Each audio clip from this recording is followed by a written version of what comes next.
Wolverine may have had many villains over the years, and as we learned in our last video, not all of them were as memorable. Well, some of the more obscure ones actually do seem memorable, but due to a brief appearance or their lackluster performance in regards to establishing themselves as capable villains, they still manage to remain woefully forgotten. Welcome back, Nerd Squad. Today we'll be once again voyaging to the land of forgotten comic book characters, which I assume is somewhere near the island of forgotten toys, as we count down the top 10 Wolverine villains you've never heard of, part 2. Yes, part 2, so if you haven't, be sure to check out the part 1 to this list for even more obscure Wolverine villains. Well, not all lesser known villains are obscure really. Some have just disappeared from our memories thanks to the sands of time. Be sure to stick around to the end of this list as well, where we will have some bonus content coming your way in the form of comment responses. And if you love Wolverine and his weird roster of villains as much as we do, be sure to give this video a thumbs up and let us know you want more like it. Alright, let's get counting.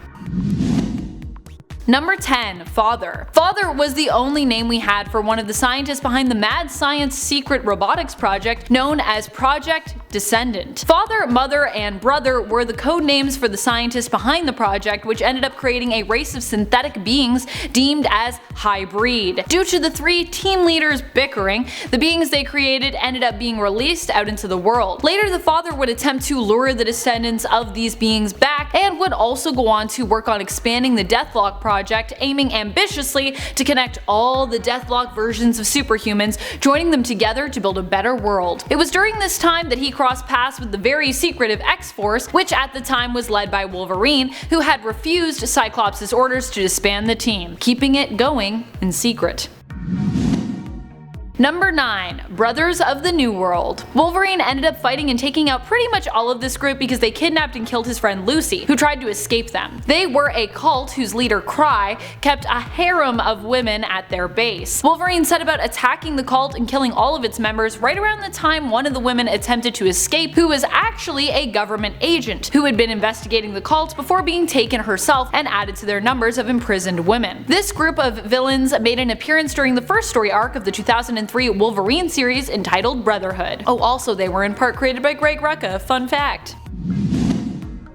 Number 8. LCD. LCD is one of Donald Pierce's creations. She is an android who resembles a little girl and was created to kill Wolverine by self-detonating. However, she did not herself want to die, as she also was a smart android who ended up valuing her life. In the end, she reprogrammed the android doppelganger of Wolverine known as Albert, built to lure the real Wolverine into her trap, and instead would become Wolverine's ally. Number 7. Lazir. Lazir, or Azrael as he is also known, claims to be another form of death, one that we've seen Wolverine face before, and although we don't always see it, Lazir is an angel of death that Wolverine in theory is forced to face every time he has a near-death experience. Lazir battles for Logan's life, but Wolverine manages to fight him back each time, prevailing and ensuring his life belongs to him only. However, should Wolverine fail to defeat Azrael, the being would then claim his life and he would die. Apparently. Number 6. Tiger Shark. One of the first time these two ever crossed paths, it was one of the most random fights in comics. Wolverine and Tiger Shark originally started fighting because La Bandera, a mutant with emotion, manipulation, and energy manipulation abilities, who mainly uses her powers to make people feel more patriotic and empathic, was fighting Tiger Shark. Wolverine stumbled upon their fight and felt attracted to La Bandera and compelled to help her, mainly due to her mutant ability, obviously. Together the two made quick work of Tiger Shark, and then ran away together, because that's how that goes.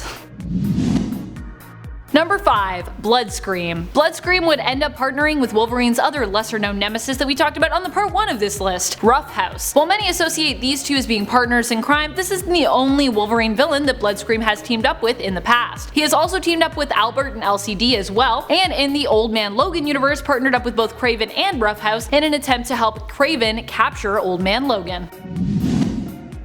Number 4. Nuke.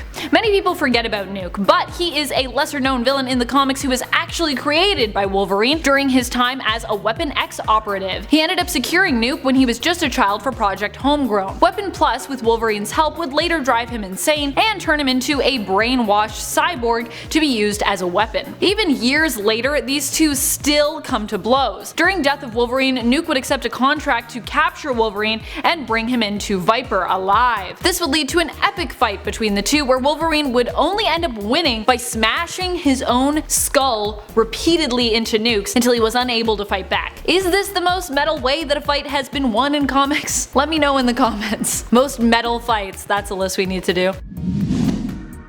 Number 3. Romulus. Does everyone remember Romulus? One of the most weirdly epic and yet short-lived villains of almost all time in Wolverine's rogue history. He had this huge buildup, and we went on to find out that he was an ancient villain from prehistoric times, only to find out that this was all a lie and apparently a ruse to distract Wolverine. He was, however, the villain responsible for cutting Daken out of his dead mother, Itsu's womb, and for training him and turning him into a killing machine. He manipulated Daken from day one, helping to turn him against his father, and was the one responsible for helping him to bond the melted down Muramasa blade to Daken's claws. Or at least helped him get the idea. Because, you know, the Tinkerer obviously did that in actuality. I don't even know if Romulus knows how to melt metal. Probably. Number 2. Gorgon. If you don't know the Gorgon and this pretty awesome story featuring him, you should. During the third Wolverine series from 2003, Wolverine ends up getting entangled with the Gorgon when he is attempting to locate Ichiro, the missing son of one of his dead fiance's cousins, who has been kidnapped. I say one of his dead fiancés because I feel like Wolverine's got a few of those. Gorgon is a telepathic mutant who, as his name implies, can turn those who make direct eye contact with him into stone. Gorgon ends up capturing Wolverine and giving him over to the Hand, who brainwashed him and turned him into their own agent. However, Wolverine would later break free of their control and would even go on to kill Gorgon using his own claws to reflect Gorgon's deadly gaze back at him, transforming Gorgon into stone before shattering him. But don't worry, Gorgon would be resurrected later on and return. Gotta love those old mythology references. Comics taking old stories and making them new again, and also never letting people die.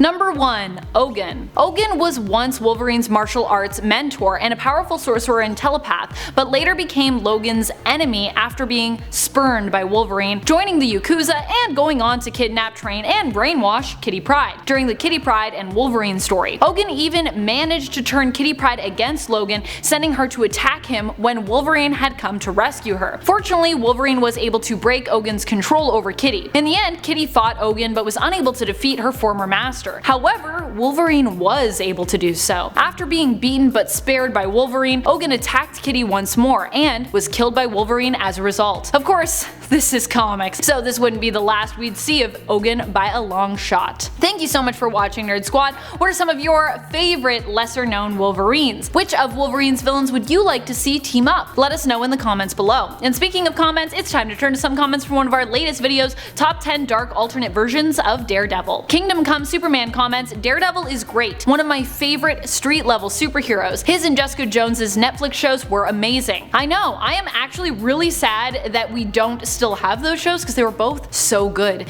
I just missed the entire Marvel Netflix universe. It was fun and it was a relatively dark time as well. Also, Charlie Cox really did a great job as Daredevil, and I hope Marvel can find some kind of weird loophole or negotiate a way to merge him into the MCU. That would be awesome. Anthony Thompson writes, my favorite superhero anti-hero is Ghost Rider. This is one hero that I myself have wanted to read more of for a long time, and not just even when it comes to Johnny Blaze, but I want to read all of those Ghost Riders. Also Cosmic Ghost Rider, who I just think is one of the best characters around, period. Let me know in the comments if you have a favorite Ghost Rider and if you have any suggestions for Ghost Rider runs or stories that you think I should check out. And that's all the time we have for comments today. Be sure to comment below for a chance to have your thoughts and your feels shouted out in a future video. This has been Top 10 Nerd, and I'm your host Amanda McKnight, reminding you as always to stay nerdy, YouTube.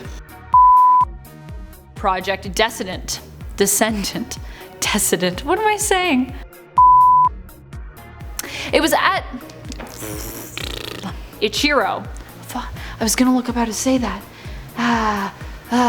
Ichiro? I don't know because it's Japanese. Ichiro? Ichiro. That sounds right. I think you got it, Chris. 10 points. 10 points to Gryffindor. I don't know if that's your house, but it is now. It is now. Wolverine and... Sorry, go back. This fight makes me laugh. Okay.